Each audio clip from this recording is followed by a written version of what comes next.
উনি সব সময় বলে থাকেন বিগত 15 বছর নাকি উনি অনেক ভালো ছিলেন। অত্যন্ত দুঃখজনক, অত্যন্ত লজ্জাজনক। আজ রোববার বেলা 1টার দিকে রাজধানীর আগারগাঁওয়ের নির্বাচন কমিশনে সংসদীয় আসনের সীমানা পুনর্নির্ধারণের শুনানিকালে এনসিপি ও বিএনপির কয়েকজন নেতার মধ্যে হাতাহাতির ঘটনা ঘটে। এখনো ইলেকশন আসে নাই। শুনানি থেকে বেরিয়ে রুমিন ফারহানা বলেছেন, যেটা 15 বছরে হয়নি সেটা আজ হয়েছে। আমার গায়ে ধাক্কা দিয়ে আমাকে ফেলে দেওয়ার চেষ্টা করা হয়েছে। গুন্ডা পান্ডার মতন তারা সেখানে আচার আচরণ করলেন। এনসিপির যুগ্ম মুখ্য সংগঠক মোহাম্মদ আতাউল্লাহর অভিযোগ, তিনি সহ তার দলের নেতাকর্মীদের উপর হামলা হয়েছে। হামলা চালিয়েছেন বিএনপির সাবেক সংসদ সদস্য রুমিন ফারহানা ও তার সঙ্গে থাকা দলীয় নেতাকর্মীরা।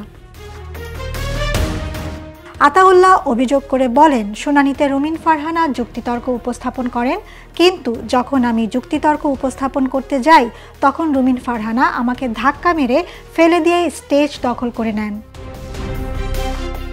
পরে তার নেতাকর্মীরা আমাকে ফুটবলের মতো লাথি দেওয়া শুরু করে।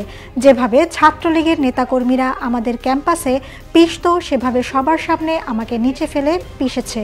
আমার পাঞ্জাবি ছিঁড়ে ফেলেছে, হাতে আঘাত করা হয়েছে। এনসিপির নেতাদের অভিযোগের বিষয়ে রুমিন ফারহানা বলেন, মুশকিলের বিষয় হচ্ছে আতাউল্লাহ পরিচিত মুখ নন। তিনি এনসিপি থেকে এসেছেন না জামায়াত থেকে এসেছেন আমি জানি না, তবে আতাউল্লাহ প্রথম সাদা পাঞ্জাবি পরিহিত একজন আমাকে ধাক্কা দিয়েছেন। অত্যন্ত দুঃখজনক। তারপর আমার লোকজন তো বসে থাকবে না, আমি তো একজন মহিলা, এবং পরে যখন আমার লোকজনকে মারধর করেছে আমার লোকজনও জবাব দিয়েছে। এটা সিম্পল। অন্যদিকে এনসিপির মুখ্য সংগঠক সার্জিস আলম এই ঘটনাকে কেন্দ্র করে তার ফেসবুকে পোস্ট করে জানান, টকশোতে বড় বড় সুশীলতা দেখানো যায়, লেকচার দেওয়া যায়, কাজ দিয়ে প্রকাশ পায় কে সুযোগ পেলে আবার আগের পথে হাঁটবে আর কে সংশোধন হবে। বিএনপি কি আওয়ামী লীগের চরিত্রে ফিরতে চায়? জোরজার মূলক তার বানাতে চায়? এই সুযোগ আর দেওয়া হবে না। প্রথম দিনের শুনানি চলাকালে নির্বাচন ভবনের বাইরেও ব্যাপক হট্টগোল হয়। পরিস্থিতি নিয়ন্ত্রণে আনতে পুলিশ সদস্যরা বিক্ষোভকারী একটি দলকে গেটের সামনে থেকে সরিয়ে দেন।